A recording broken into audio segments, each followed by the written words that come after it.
जय माता दी।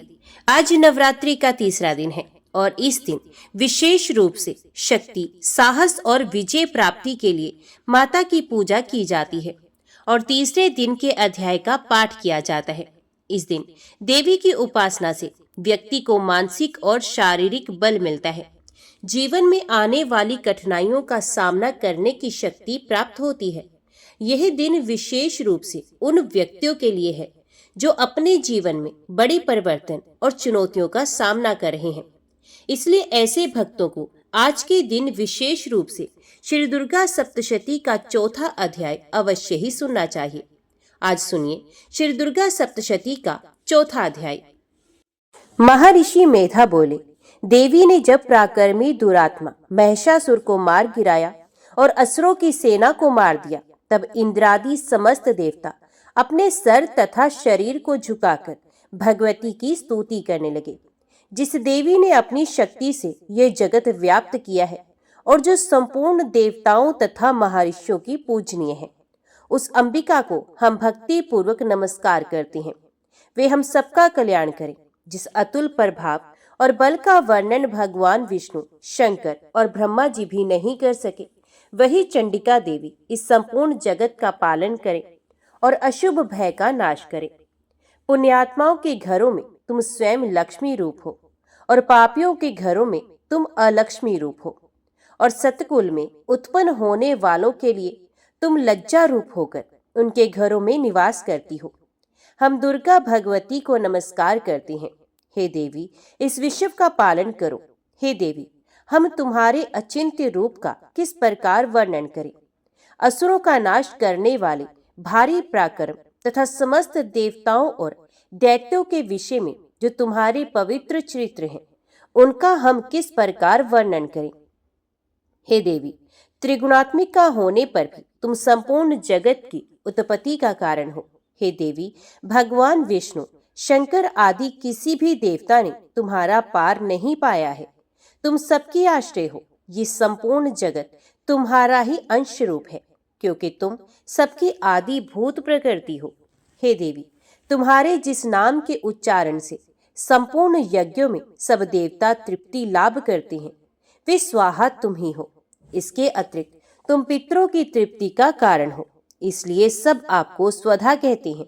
हे देवी, वह विद्या जो मोक्ष को देने वाली है, जो अचिंत्य महाज्ञान स्वरूपा है, तत्वों के सार को वश में करने वाले, संपूर्ण दोषों को दूर करने वाले, मोक्ष की इच्छा वाले मुनिजन जिसका अभ्यास करते हैं, वे तुम ही हो। तुम वाणी रूप हो और दोष रहित ऋग तथा यजुर्वेदों की एवं उद्गीत और सुंदर पदों के पाठ वाले सामवेद की आश्रय रूप हो। तुम भगवती हो। इस विश्व की उत्पत्ति एवं पालन के लिए तुम वार्ता के रूप में प्रकट हुई हो और तुम संपूर्ण संसार की पीड़ा हरने वाली हो। हे देवी, जिससे सारे शास्त्रों का जाना जाता है, वे मेधा शक्ति भी तुम ही हो, और दुर्गम भवसागर से पार करने वाली नौका भी तुम ही हो। लक्ष्मी रूप से विष्णु भगवान के हृदय में निवास करने वाली और भगवान महादेव द्वारा सम्मानित देवी गौरी तुम ही हो। मंद मुस्कान वाले निर्मल पूर्ण चंद्रमा बिंब के समान और उत्तम स्वर्ण की मनोहर कांति से कमनीय तुम्हारे मुख को देखकर भी महिषासुर क्रोध में भर गया। ये बड़े आश्चर्य की बात है। और हे देवी, तुम्हारा यही मुख जब क्रोध से भर गया तो उदय काल के चंद्रमा की भांति लाल हो गया और तनी हुई भौहों के कारण विकराल रूप हो गया। उसे देखकर भी महिषासुर के शीघ्र प्राण नहीं निकल गए। ये बड़े आश्चर्य की बात है। आपके कुपित मुख के दर्शन करके भला कौन जीवित रह सकता है। हे देवी, तुम हमारे कल्याण के लिए प्रसन्न हो। आपके प्रसन्न होने से इस जगत का अभय उदय होता है, और जब आप क्रुद्ध हो जाती हो तो कितने ही कुलों का सर्वनाश हो जाता है। ये हमने अभी अभी जाना है कि जब तुमने महिषासुर की बहुत बड़ी सेना को देखते देखते मार दिया है। हे देवी, सदा अभय उदय प्रताप देने वाली तुम जिस पर प्रसन्न हो जाती हो, वही देश में सम्मानित होते हैं और उनके धन यश की वृद्धि होती है। उनका धर्म कभी शिथिल नहीं होता है और उनके यहाँ अधिक पुत्र पुत्रियां और नौकर होते हैं। हे देवी, तुम्हारी कृपा से ही धर्मात्मा पुरुष प्रतिदिन श्रद्धा पूर्वक यज्ञ करता है और धर्म अनुकूल आचरण करता है और उसके प्रभाव से स्वर्गलोक में जाता है, क्योंकि तुम तीनों लोकों में मनोवांछित फल देने वाली हो। हे माँ दुर्गे, तुम स्मरण करने पर संपूर्ण जीवों के भय नष्ट कर देती हो और स्थिर चित्त वालों के द्वारा चिंतन करने पर उन्हें और अत्यंत मंगल देती हो। हे दारिद्र्य दुख नाशिनी देवी, तुम्हारे सिवा दूसरा कौन है? तुम्हारा चित्त सदा दूसरों के उपकार में लगा रहता है। हे देवी, तुम शत्रुओं को इसलिए मारती हो कि उनके मारने से दूसरों को सुख मिलता है। वे चाहे नरक में जाने के लिए चिरकाल तक पाप करते रहे हों, किंतु तुम्हारे साथ युद्ध करके सीधे स्वर्ग को जाए, इसलिए तुम उनका वध करती हो।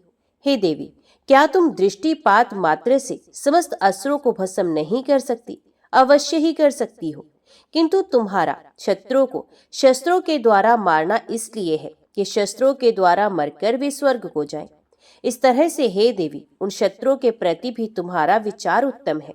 हे देवी, तुम्हारे उग्र खड़ग की चमक से और त्रिशूल की नोक की कांति की किरणों से असुरों की आंखें फूट नहीं गई। उसका कारण ये था कि वे किरणों से शोभायमान तुम्हारे चंद्रमा के समान आनंद प्रदान करने वाले सुंदर मुख को देख रहे थे।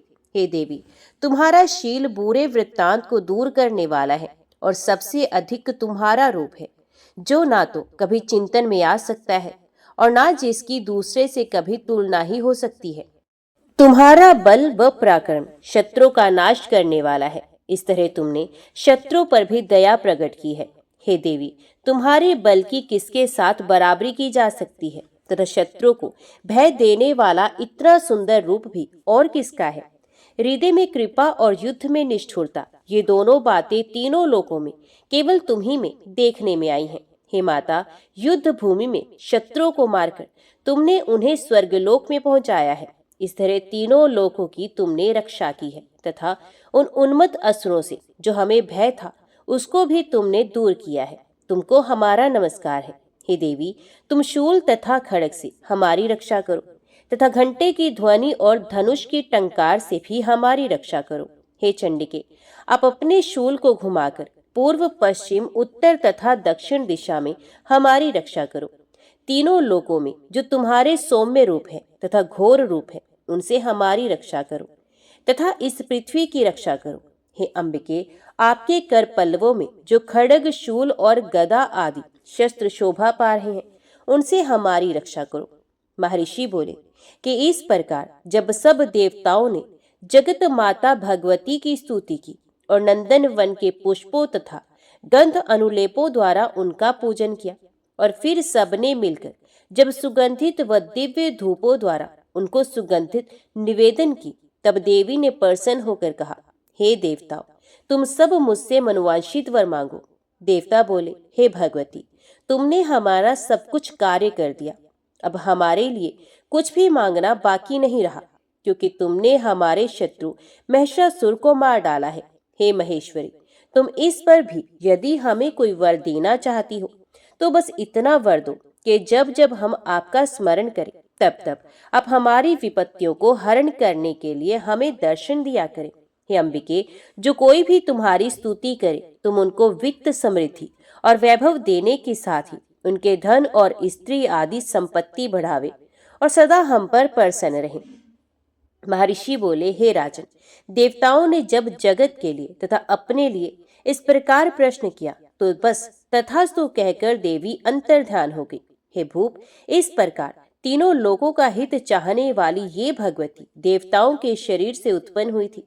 वे सारा वृतांत मैंने तुझसे कह दिया है और इसके पश्चात दुष्ट असुरों तथा शुंभ निशुंभ का वध करने और सब लोगों की रक्षा करने के लिए जिस प्रकार गौरी देवी के शरीर से उत्पन्न हुई थी, वे सारा वृतांत मैं यथावत वर्णन करता हूँ। जय माँ भगवती, जय माँ दुर्गा। श्री दुर्गा सप्तशती का आज का अध्याय पूर्ण हुआ। इसके आगे का वृतांत आप सभी अगले अध्याय में जरूर सुनिएगा। तो आज की वीडियो में इतना ही। उम्मीद करती हूँ वीडियो आपको पसंद आई होगी। वीडियो पसंद आई हो तो वीडियो को लाइक और चैनल को सब्सक्राइब जरूर कीजिएगा। जय माता दी लिखकर कमेंट बॉक्स में अपनी हाजिरी और अपने सुझाव देना ना भूलेगा। तो मिलते हैं अगली कथा अगली वीडियो के साथ। तब तक के लिए देखते व सुनते रहिए। जय मां कंजर, जय माता दी।